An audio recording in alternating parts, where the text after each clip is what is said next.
What's good YouTube, Ben here, welcome to the next video on the channel. In this one, I'm going to give you my next Warframe Steel Path viable build. This is going to be for Braton Prime with its Incarnon Form. Let's get into this. Alright, so Braton Prime is one of those weapons that got an Incarnon Form. We're going to go through the Incarnon evolutions first, and then I'll go through the build. So the first one, of course, is its evolution. It's what you get. It also gains radial heat damage. We've got Evolution 2, Munitions Grit, increased base damage by +2, multishot consumes ammo directly from capacity and does plus 54% damage and 20% multishot. We've got Evolution 3, which is Mercenary Chamber, increased base ammo capacity to 1125. And Evolution 4, Prelude of Might, shots fired with a critical chance lower than 50%, increased base critical damage multiplied by +3 times. So as you can tell, we're going for a critical base build. So, let's hop in. We've got Serration for 165% damage. I will say this much. I say this every time I put Serration on something on a build. You can swap this out for a Bane mod. I choose not to because I use more general builds. Not to mention, I always forget to swap out my mods. So, swap this for a Bane mod if you want to use individual builds for the different factions. Galvanized Chamber for 80% multi-shot on kill plus 30% multi-shot for 20 seconds, stacks at 5 times. Galvanized Scope for on headshot plus 120% critical chance when aiming for 12 seconds. On headshot, kill, 40% critical chance when aiming for 12 seconds, stacks it to 5 times. Vital Sense for 120% critical damage. Critical Delay for 200% critical chance and negative 20% fire rate. Now, you'd think that this really impacts the build. It really doesn't. As in the sense of its negatives, it really doesn't. Hunter Munitions for 30% chance to apply slash box on criticals. Malignant Force for 60% Toxin and 60% status chance, and Rhyme Rounds for 60% Cold and 60% status chance. We're also running Primary Merciless for rank 5 on kill plus 30% damage for 4 seconds, stacks up to 12 times, and 30% reload speed. You can use Primary Deadhead in place of this, but I'm using this one purely for the fact that sometimes my aim really does suck, and I can get more damage boosts sometimes off of Merciless because my aim can sometimes suffer. If you're good with getting headshots, swap this for Deadhead. It's fairly simple. But it's only got a 36% critical chance by base, which is why the Incarnon Form works for it, because if you've got less than 50%, it does a lot more critical damage. Now, the thing is, Galvanized Scope doesn't apply into this, because that's an accumulative one that you get in the mission. It doesn't add any base critical chance. Only Critical Delay does. So because of that, it's still lower than 50%, but you're able to get those boosts. That's why the critical multiplier is 7.4 times, so you do a lot of critical damage. So we're running a viral build. And then, of course, its Incarnon Form also adds in heat in the radial attack as well. So you get a bit of heat damage too to help rip through the armor. But, of course, Viral's there to rip through health. But let's jump into the mission. I'll show you what this thing can do. Alright, so as per usual, we're here at Oxmoco in the Void. And I'll quickly explain why we're here. So the Void is one of the latest game areas of the game, meaning you're dealing with higher level enemies. Not to mention you're on the dealing with the Corrupted, and with the Corrupted you're dealing with enemies with just health, enemies with health and shields, and enemies with high armor, giving you a more varied example of what your weapon / Warframe can do. Not to mention, I do label this as a Steel Path viable build. Whilst this build is viable for you to use on the Steel Path, it's probably not going to get you to level cap, which is level 9,999 enemies. A lot of people don't care about that, so my builds are for more general use, but you could still use them at any level. Just don't expect it to be good at that late sort of level.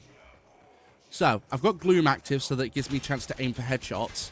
Because again, sometimes my aim really does suffer. So, but as soon as you take out one enemy, that pretty much starts the build off. And because of Primary Merciless, we're already able to hit a lot more damage. Now, of course, aiming for headshots is how you activate the Incarnon Form. And then the Incarnon Form itself is just pretty powerful. And as you can see, we're hitting crits majority of the time thanks to Primary... Galvanized Scope even, sorry.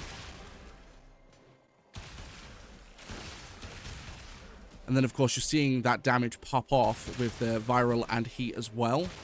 Because even at 50% status chance, you're still going to hit those quite often. And the cool thing about, the one thing I love about Incarnon Forms is they don't consume normal ammo when in Incarnon. So you can literally, if you're running low on ammo, swap to the Incarnon, you've got a bunch of free ammo essentially.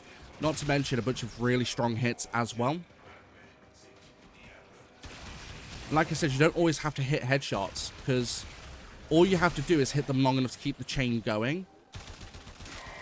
But look, we've already activated Incarnon Form again. So as you can see, you can keep it going for as long as you want, and you're basically one-shotting most things with headshots. And because of the critical chance you're getting when you're aiming as well, Hunter Munitions is going to prop quite a lot too. So because of that, you're able to just run in, get a headshot or two, keep it running for a while, and then you're basically good. You don't need to worry too much about anything else. And as per usual, I will stay in long enough to get to the Acolyte, just so you guys can see what you can do with the Acolytes. Spoiler alert, it works pretty well, like as you will see when we get to the Acolyte anyway.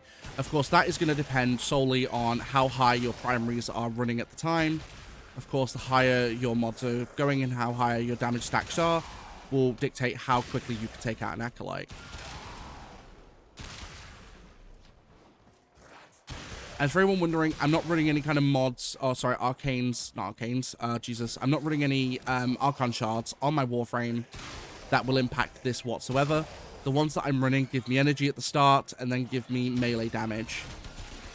So, and of course I'm not using melee, but that's primary for Atlas's fists anyway. So anytime I do a melee build, I won't be using Atlas now because of that. I've only recently done it as well, so any prior videos won't have those boosts either, for anyone wondering. So I'm not cheesing up and boosting my damage based upon that alone. This is just base what Braton can do with this build. So do want to point that out. But as you can see, we're pretty much rocking through. Like, nothing stands a chance, essentially. And because I've got Gloom on him as well, when within this, things just don't move. I do want to come across a heavy armor so you can see how okay this actually is against them.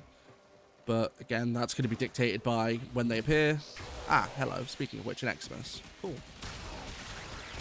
But as you can see, we ate through an Eximus pretty darn fast. Now, the cool thing is with Incarnon Forms is they just help so many weapons become viable. Which is great. Like, one of my favorite weapons of the game is the Tomos, and it's Incarnon Form, because just based on the stats it gives you, makes it infinitely more viable. Like, I run a Tomos all the time because I love it.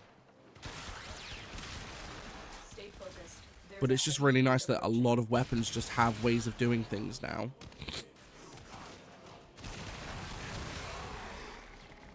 I mean, to be fair, Braton Prime before the Incarnon was usable. It just wasn't this good.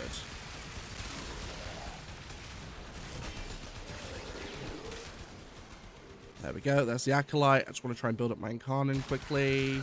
Bingo. Incarnon Form built. I'm just going to take those out. Right. Rip through the shields. And as you can see, we have just ripped through its health. There we go. It's gone.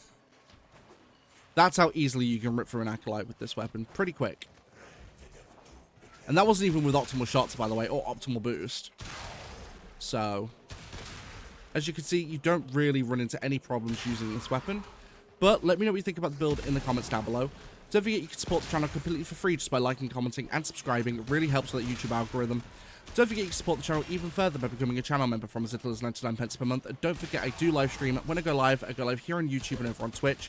My streams here on YouTube are in the shorts form feed, some more for mobile. If you want to catch the exact same streams at the exact same time in full 1080p, feel free to join me on Twitch. The link is in the description below. And whilst you're down there, don't forget to join our group Discord, where you get, you know, instant notifications about videos going live, streams going live, and where we can also chat and chill. But I will catch you guys in the next one.